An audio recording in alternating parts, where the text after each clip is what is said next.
हाय दोस्तों। तो आज हम बात करेंगे difference between assets and liabilities. तो ऐसा देखा गया है कि लोग लायबिलिटीज़ और एसेट्स में फ़र्क नहीं समझते हैं।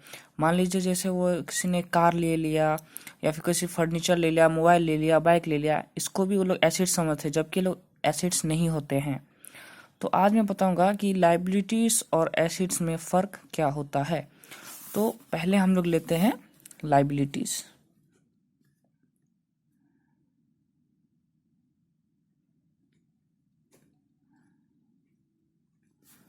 लायबिलिटीज़ तो लायबिलिटीज़ होता क्या है, जैसे मान लीजिए आप कार ले रहे हैं या फिर कोई फर्नीचर ले रहे हैं या फिर और कोई शौक की चीज़ ले रहे हैं, ठीक है। ऐसी चीज़ जो वो टाइम के साथ साथ उसका वैल्यू बढ़ नहीं रहा है, उसका वैल्यू घट रहा है। मान लीजिए आप एक कार लेते हैं 10 लाख की, ठीक है। तो आज से 2 साल या 3 साल बाद वो -5 लाख हो जाएगी या कम ही होगी, तो उसका वैल्यू हो जाएगा 2-4 साल बाद 5 लाख। तो ये आपका लॉस हो रहा है। तो जो लॉस हो रहा है ये हो गया है आपका लायबिलिटीज़। फर्नीचर भी सेम इसी तरह से होता है और बाकी सब भी इसी तरह से होती है। मतलब जिस चीज़ का वैल्यू जाके जिस चीज़ का वैल्यू बाद में जाके घट जा रहा है, जो 10-5 हो जा रहा है और 5 बच रहा है, ये हो जाता है लायबिलिटीज़, ठीक है। तो हम लोग को फ़र्क समझना है, लायबिलिटीज़ क्या है और एसेट्स क्या है। तो सेम थिंग, अगर दूसरा टॉपिक हम लोग बात करें, जैसे एसेट्स क्या हो गया, तो अब हम लोग लेते हैं एसेट्स। एसेट्स क्या हो गया, तो एसेट्स ऐसा चीज़ होता है, ऐसी चीज़ होती है एसेट जो हमें पैसे कमा के दे। जिस चीज़ से हम लोग पैसे कमाएं या फिर फ्यूचर में हमें पैसे मिले।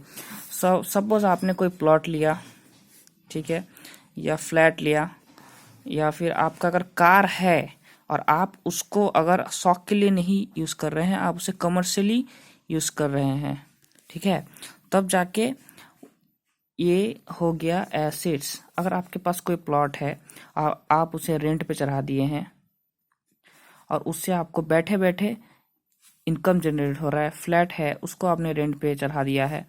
कार है, उसको आपने रेंट पे चढ़ा दिया है। तो इनसे क्या हो रहा है, बैठे बैठे इनकम जनरेट हो रहा है, जिसे हम लोग कहते हैं पैसिव इनकम। Passive income. तो एसेट्स ऐसा चीज़ हो गया जो आपके बिजनेस को हेल्प कर रहा है या फिर आपको बैठे बैठे पैसे दे रहा है, ये चीज़ हो जाता है एसेट्स।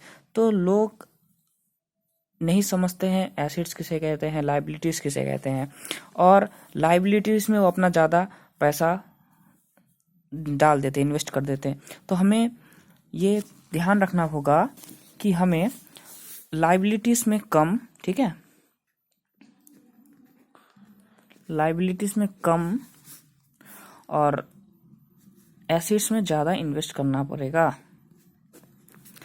अगर आप लायबिलिटीज़ में कम इन्वेस्ट कर रहे हैं और एसेट्स में ज़्यादा इनकम कर रहे हैं, तो एसेट्स आपको पैसे कमा के देगा, जबकि लायबिलिटीज़ आपके पैसे को घटा के देता है।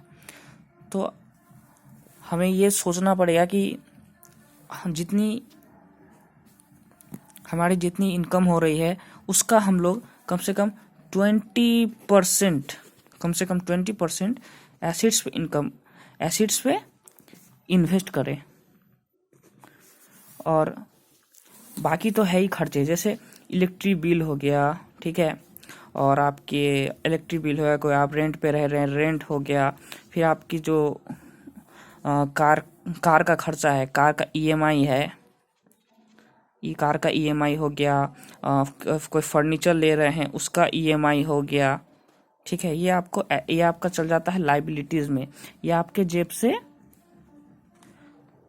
पैसे निकालता है, आपके जेब में पैसे नहीं देता है। जबकि ठीक इसके उल्टा एसेट्स आपके जेब में पैसे डालता है, आपके जेब से पैसे नहीं निकालता। तो ये था आज का topic, difference between liabilities and assets. तो ऐसे वीडियोस देखने के लिए हमारे चैनल पे आइए और हमारे चैनल को सब्सक्राइब कीजिए। धन्यवाद।